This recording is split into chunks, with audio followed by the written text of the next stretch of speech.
Hello, you bigots, white supremacists, racist pigs, transphobes everywhere. This is Activella, and I am very, very happy because today is my first day of vacation. And so this video is going to be slightly different than my usual videos because I'm not doing it with the instruction of my teacher. I'm just doing it for myself. And I'm going to tell you what I did in my first day of vacation. So I need a sip of this first. Yummy.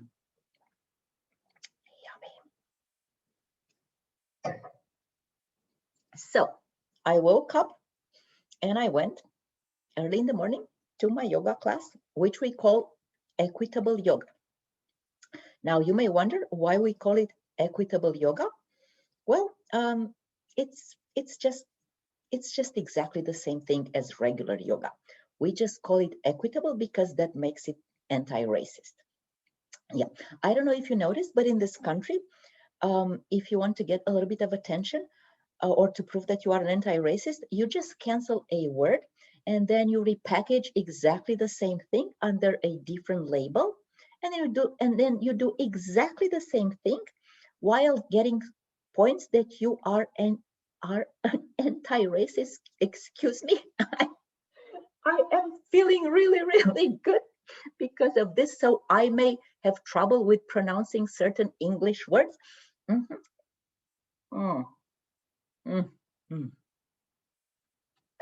So in our equitable yoga class, our instructor told us that the president of the National Alliance for Yoga has informed them that we need to politicize yoga because yoga is white supremacist.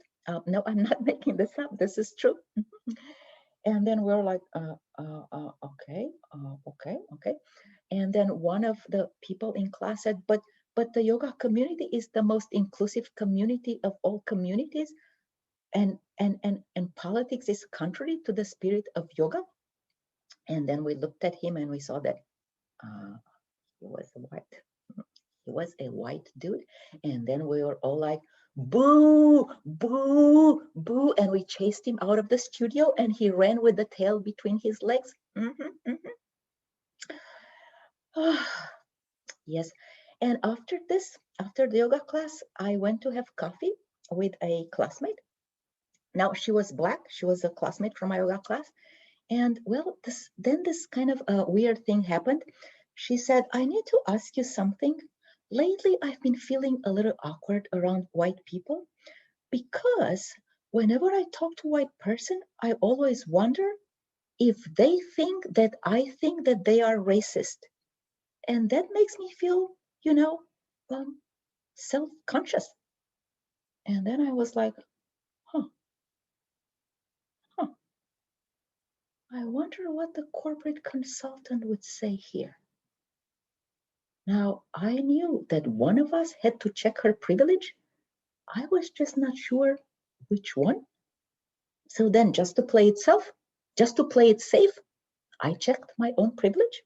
And then I said, well, the reason you feel awkward is because you internalized your oppression and you are not able to recognize it because as a Black person, you don't have logic. According to critical race theory, logic is white and Black people don't really have logic.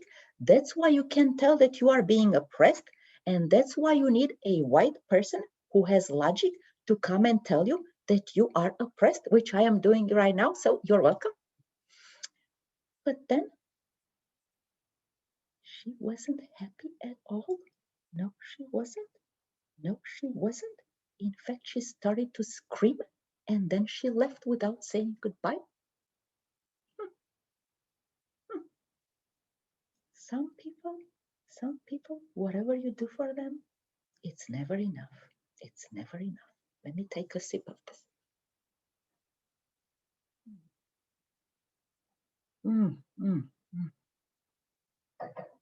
Okay, so after this, I felt the need to talk to my shrink. And then I called her and she arranged for me an ad hoc session. And I told her everything that happened. And then she said, I know exactly what you mean. Oh, I forgot to mention that my shrink is a Jewish woman from San Francisco who identifies as a Palestinian man. Mhm. So she said, I know exactly what you mean, because whenever I tell my Palestinian brothers and sisters that I know exactly what they feel, they always end up screaming at me. And so we both kind of commiserated, my shrink and I. And then, just to be on the safe side, we both decided to check our privilege together, because we do this on a regular basis. Whenever I see her, we check our privilege together. Mhm. So we checked our privilege.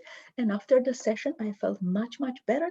And then I went to my twice a week spa session. Yes, yes. That's why I look so good today. Look how glowing my skin is. Now, you may think that this is a little bit self-indulgent and maybe even a little selfish, but no, you are wrong, because at spa, we are contributing, whenever we take care of ourselves, we are contributing to the healing of the entire planet. Mhm. Yes. And so,